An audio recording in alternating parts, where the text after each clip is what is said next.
friend, Roger Christofferson here again with another first listen review. Just kind of in the mood to do another one of these today. I wasn't actually going to do a review for this one. I just had fun listening to it, but it was really good, so I'm going to talk about it, I guess. It is the new release from Night Ranger. It is called 40 Years and a Night with Contemporary Youth Orchestra. And basically what this is, it is them doing a live show with Cleveland's Contemporary Youth Orchestra. It was done in Cleveland, Ohio, back in November of last year. And what the Contemporary Youth Orchestra is, this is pretty cool actually. It's made up of a little over 80 musicians. The ages of them are anywhere from 12 to 18 years old. So this is like a youth orchestra. And they take them from a whole bunch of schools in all over Ohio, and it's actually, they're like a professional orchestra. Listening, I've heard a couple other things they've done. I think maybe Styx did something with these guys too, or it was Tommy Shaw, maybe even Foreigner for that matter. I'm pretty sure, but I haven't checked into that, so I may be wrong. But anyway, these guys are just a bunch of kids at this point, but they play amazingly well. And after listening to this, I was actually really impressed with how good this sounded, and so that's basically why I'm doing this, because I was actually really impressed with how this sounded. So anyway, I'm not going to go through every single song because there's actually quite a few on here. It's 12 songs, but they cover a lot of their career on here. They actually do a little bit of new, but of course the most of the stuff is from their earlier albums. But they got. I was actually lucky enough to see these guys a few years ago. Out in Erie, Pennsylvania. I drove out there. I was just like a last minute thing. I knew they were playing, and I was just like, what? I'm just gonna go check them out. I just got in my car and went there by myself, which actually I like going to concerts alone because I just feel like I can just enjoy it more that way. And it was a last minute thing. I got there and they started playing, and I noticed that there was only 4 of them on stage. And what had happened is Kerry Kelly, their newest guitar player, somehow missed a flight or something and couldn't make it in, but they just wanted to play so much, and they just got up there and just did it, the 4 of them, and it was fun. They actually did a few cover songs too. They did Crazy Train, which was one of the ones I remember them doing. It was kind of cool. And tell you what, Brad Gillis covered it all pretty good, and you couldn't even tell that they were missing a person. I hate to say that, but they covered it really well.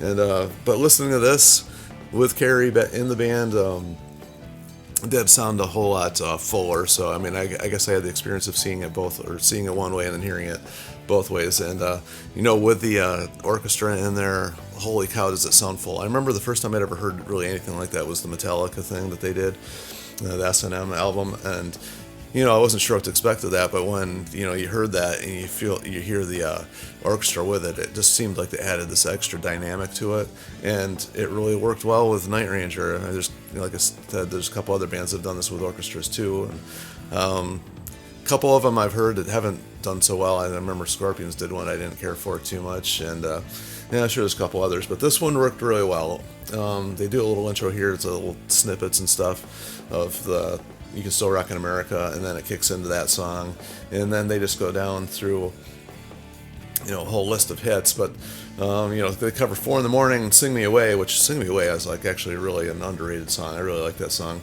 But they covered Call My Name on here too, which it's just kind of out of left field, I think. But you'd think they would just pick the biggest hits they had for this type of thing, and that one's, I don't know if that one was on anybody's radar, but it sounded great. Of course, they only got Sentimental Street, and then they did High Road, which was a more recent one. It's probably the most current one they actually did here, but they covered that one really well, and it just shows that they can still, they have it in them to write these cool songs. Although some of the more recent albums, it seems like the songs on them weren't quite as what they should be. I don't even know how to say it without sounding insulting, but it's funny how bands they can come out with all these albums, right in a row, boom, boom, boom, and they just have killer songs on them, and then later in the career, it's almost like they forget how to write.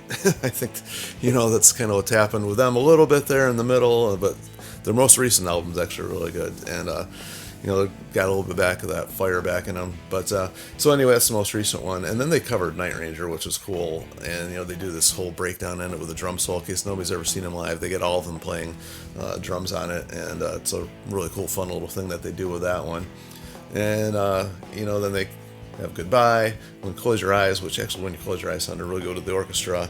And the most interesting one was Don't Tell Me You Love Me, because that's a rockin' song, but they got the orchestra going along with it, just adding their little flair to it, which really made a heavy song even sound heavier. It's a strange thing that an orchestra can make a song sound heavier, but on a few of these it did. Like you saw Rockin' America, it just sounded heavier. This one sounded heavier.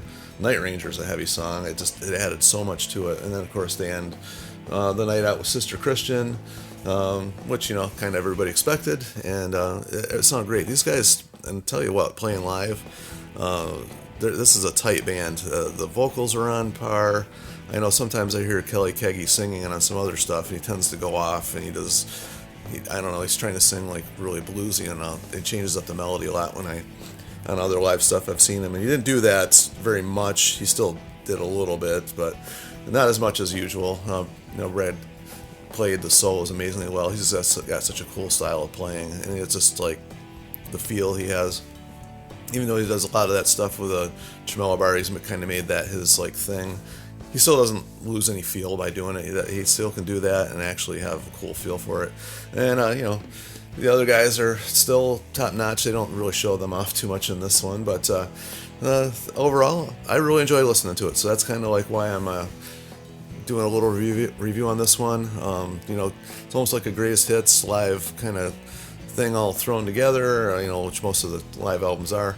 But generally, I don't think too much of these, but this one was kind of a difference. And for just getting together and throwing this together and just doing one night of this stuff, these kids really blew my mind as how good they were and how great this orchestra sounded. So I just thought it was worth putting out there that if you're questioning whether you should get this one or not, if you're a Night Ranger fan, I think you're really going to like this album. So that's my take on it anyway. That's what I think of it. So, as always, feel free to add your 2 cents in as well, respectfully as you can, I ask, because sometimes, I don't know, it's the internet. I know, I get it.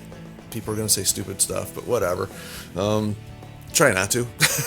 Anyway, make sure you like, share, subscribe if you like this, so somebody else can, maybe get the chance to, find this and keeping the music alive, like I always say. And we'll talk to you in the next one. See ya.